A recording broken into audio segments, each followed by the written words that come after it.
Girl, they give you this number and then they tell you how off you are. They're like, your number should be here, Alicia, but your visceral fat is way too much. And then they tell you, like, if your visceral fat is too high, you could get diabetes and cancer and all this stuff. And I'm just like, this is what the cortisol is doing to you. Anyway, thank you, Deborah, for this. And that's really fascinating. Okay, comment on that, but then also comment on what Melanated Rich Convo is saying. He's saying that blended relationship was something where there was a lot of change. And then he said he just like threw up his hands. You know what? He's like, let me tell you something. I've done the best I can. I try to cope. I try to support, which is a great attitude to be a place of support. And then he's saying an ex-girlfriend of mine, one of her kids' fathers died.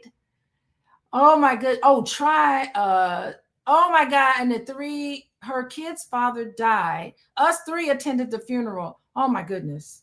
Woo. Dr. Chris, what would you say to Melanated Rich Convo when he's got all this happening with this blended family? Talk to him today. Yeah, my empathy really goes out to him because as a father in this situation, he's not just navigating his own reactions and coping skills for the change, he's having to manage it for the kids as well. So, my heart goes out to him. This is not an easy situation. It's hard enough for people to do it for themselves. But know too that, for him, it is I'm assuming him, by the way, but for him, it's there is some parts of it that's advantageous in the sense that part of teaching the kids how to manage the change is modeling it.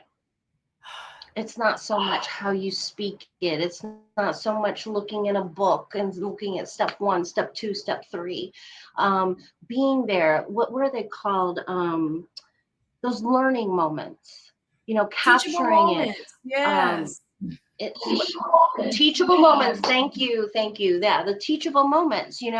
When one of the kids come and they're having a particularly bad day or a difficult time because maybe the cortisol is running in their system because it is very threatening and they don't know what's going to come. I mean, let's be clear too.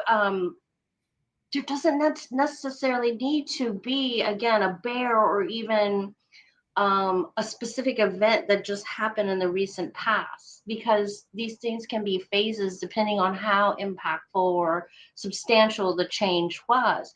And so, maybe I would imagine have times when one of the kids are just having a particular bad day, because it's not a linear situation, right? You don't just go from, okay, day one was bad, but day 100 is just going to get better and better. No, we don't. That is not the way mental health works, right? It's a wave. So, as a father, as a parent, knowing about those waves and then helping and modeling it, because you're going to be going through the waves too. But also, teaching them this is to be expected. A lot of times, what I found helps people is to just realize or hear or know what you're feeling is completely typical. This is kind of what comes when you're in the middle of a change, when you're in the middle of a stressful situation.